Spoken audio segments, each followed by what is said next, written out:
Hello guys, আমি diary of Mona Lisa থেকে Mona Lisa বলছি। তোমরা নিশ্চয়ই আমার ভিডিও দেখছো। আজকে ফেসবুক থেকে যদি দেখো তাহলে ডায়েরি অফ মোনালিসা পেজটা ফলো করে দিও, আর ইউটিউব থেকে যদি দেখে থাকো তো ডায়েরি অফ মোনালিসা চ্যানেলটা সাবস্ক্রাইব করে দিও। আজকে তোমরা নিশ্চয়ই দেখে বুঝতে পারছো আমি আমার স্টুডেন্টদেরকে নিয়ে একটা জায়গায় এসেছি, কিন্তু কেন এসেছি, কী জন্য এসেছি সেই সব তোমাদেরকে বলবো। তার আগে আমি তোমাদেরকে কটা কথা বলতে চাই। মানুষের জীবনটা জানো তো, দিন ও রাতের মতো, যেমন সূর্য ওঠে আবার অস্ত চলে যায়, কখনো সুখ কখনো দুঃখ, আবার ওঠা পড়া সব কিছু মিলিয়ে। তোমরা জানো কি, আমি যদি তোমরা আমার ব্লগ ফলো করে থাকো তাহলে নিশ্চয়ই দেখে বুঝতেই পারছো আমি কলকাতার মেয়ে। আরামবাগে আমার বিয়ে হয়েছে। এইভাবে আমার কোনো পরিচিতি আমার এখানে নেই।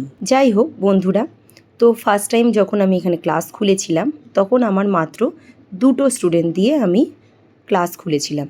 ভেবেছিলাম সেইভাবে হয়তো কিছুই হবে না বাড়ির মধ্যে। তো যাই হোক, গুরুজনের আশীর্বাদে, ঠাকুরের আশীর্বাদে, আমার প্রচণ্ড পরিশ্রমে, কঠোর পরিশ্রম বলতে পারো, আমার স্টুডেন্টদের ভালোবাসা মানে আমি একজন অচেনা মানুষের কাছে এত ভালোবাসা পেয়েছি যে বলে বোঝাতে পারবো না। তারা এখন আমার নিজের হয়ে গেছে। যাই হোক বন্ধুরা, এইভাবে আমি একটা জায়গা করে উঠতে পেরেছি। একটা জায়গা পরিচিতি ছাড়া করা অতটা সোজা নয়। অনেক প্রতিকূলতার মধ্যে দিয়ে আমাকে যেতে হয়েছে। অনেকে করতে দেয়নি, ক্লাস করাতে দেবে না, কেউ হয়তো নানা রকম সমস্যা সৃষ্টি করেছে ক্লাস নিয়ে। তো যাই হোক, হিংসি সমস্ত কিছু এখনও সেটা আমি ফেস করছি। তা সব কিছু বাধা অতিক্রম করে সেই ক্ষমতাটা, সেই শক্তিটা শুধুমাত্র আমি বহু লোকের ভালোবাসার জন্য, বহু লোকের আশীর্বাদের জন্য আমি এই জায়গাটা করতে পেরেছি। যাই হোক, সবসময় তো তোমাদেরকে আমি ভালো দিকটা দেখাই, খারাপ দিকটা নিশ্চয়ই আমি তোমাদেরকে কোনোদিনও ভিডিওতে দেখাইনি, আর মনে হয় না দেখানোটা উচিত। কিন্তু কখনো কখনো মনে হয় যে বলেই দিই সব কিছু, কিন্তু মাঝে মাঝে মনে হয় যে না, থাক। যাই হোক বন্ধুরা, এইভাবে আমি জায়গাটা কিছুটা হলেও করতে পেরেছি।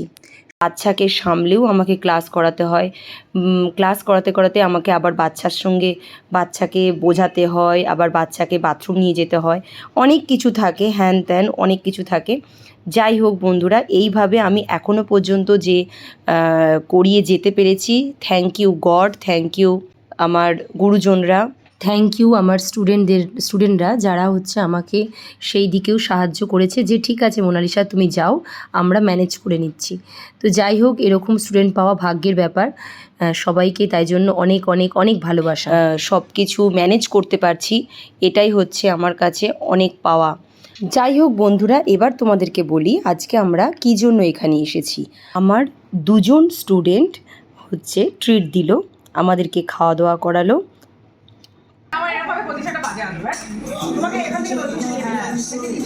একজনের নাম সোমাদি আর একজনের নাম সুদীপ্তাদি, যে ব্লু কালারের, স্কাই ব্লু কালারের চুড়িদার পরে আছে ও, আর একজন মেরুন আর পিঙ্ক কালারের যে একটা লং ড্রেস পরে আছে উনি। ওরা দুজনে মিলে এই ট্রিটটা দিয়েছে। ভীষণ ভালো খাইয়েছে, খাওয়া দাওয়া ভীষণ ভালো ছিল। প্রথমে ছিল ফিশ ফ্রাই, কফি, আর তারপরে ছিল মশলা কুলচা, পনিরের একটা রেসিপি, পোলাও, চিকেন কষা, আর চাটনি, পাঁপড়, সন্দেশ, মিষ্টি, ছিল আইসক্রিম।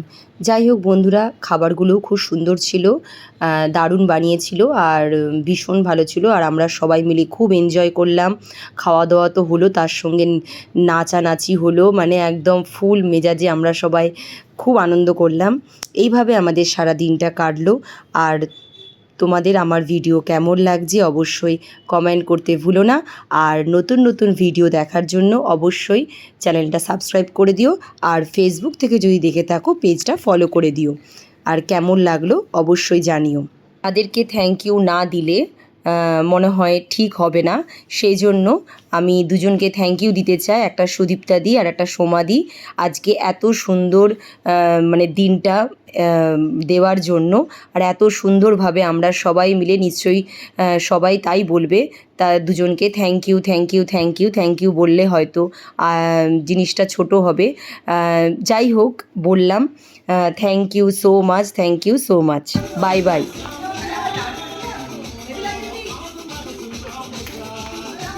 ওদিকে যাও, ওদিকে যাও, যাও যাও।